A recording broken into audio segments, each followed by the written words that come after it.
حضرت سلمان فارس۔ حضرت سلمان فارس کا اصل نام روزبہ تھا۔ آپ کا تعلق ایران، فارس کے ایک معزز گھرانے سے تھا اور آپ کے والد مجوس، آتش پرست مذہب کے پیروکار تھے۔ آپ شروع سے ہی سچائی کے متلاشی تھے۔ ایک دن آپ نے عیسائیوں کو عبادت کرتے دیکھا تو دل میں خیال آیا کہ یہ دین میرے موجودہ مذہب سے بہتر ہے۔ آپ نے حق کی تلاش میں اپنا گھر چھوڑ دیا اور مختلف علاقوں کا سفر کیا، شام، موصل، نصیبین اور اموریہ، جہاں آپ مختلف راہبوں کے شاگرد بنے رہے۔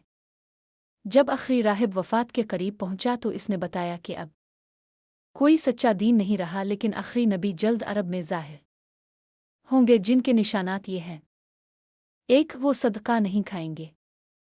2. ہدیہ قبول کریں گے۔ 3. ان کی پشت پر نبوت کی مہر ہوگی۔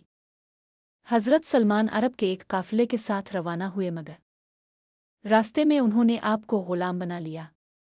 آخرکار آپ کو مدینہ منورہ میں ایک یہودی کے ہاتھ فروخت کر دیا گیا۔ جب رسول اکرم مدینہ تشریف لائے تو حضرت سلمان نے آپ کو پہچاننے کے لیے وہ 3 نشانیاں آزمائیں۔